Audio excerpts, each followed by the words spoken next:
Gini Pak Oso, di salah satu pernyataan yang saya baca kan Anda sempat menyatakan gini, sikap politik Hanura tergantung bagaimana PDIP. Apakah artinya gini, selama PDIP ada di luar pemerintahan Prabowo Gibran, disitulah Hanura akan berada?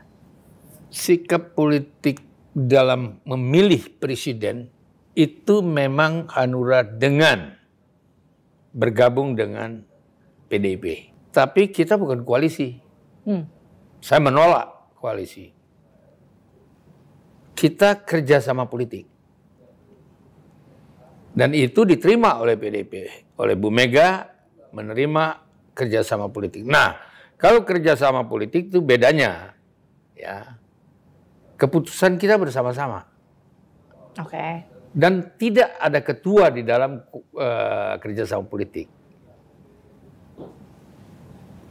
Keputusan kita ambil bersama-sama. Ya.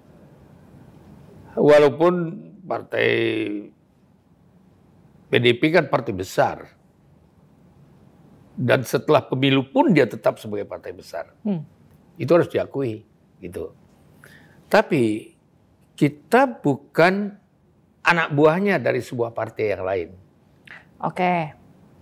Sehingga kita bisa memberikan masukan secara jujur dan secara kualitas yang harus dapat diterima juga.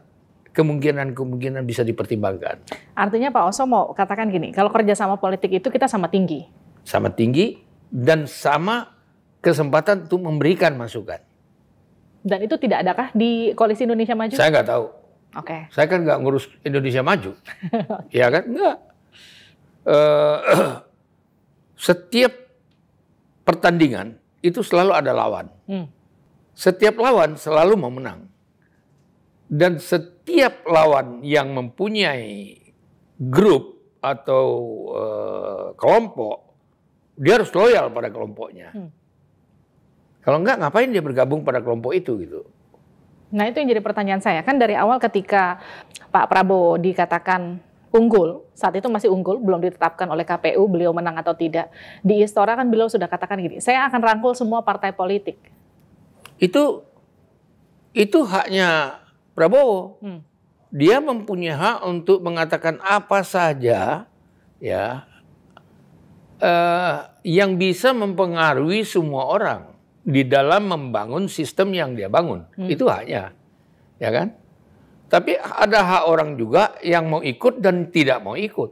Oke. Ya itu perbedaannya kan di situ. Artinya kalau saya bisa simpulkan, Hanura masih akan ada di luar pemerintahan, entah sampai dalam waktu kita yang nggak belum ditentukan. mengatakan tidak dan tidak mengatakan iya karena kan belum selesai. Oke.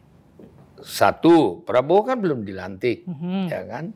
Nah dalam waktu yang belum dilantik ini, setiap orang kan memikirkan sesuatu yang bagaimana bisa berkomunikasi, bisa kalau dia mau melakukan satu persamaan pendapat di dalam yang selama ini berbeda pendapat.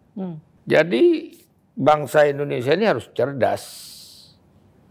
Harus cerdas, harus berpihak kepada bangsa, dan harus menjalankan konstitusi secara konstitusional.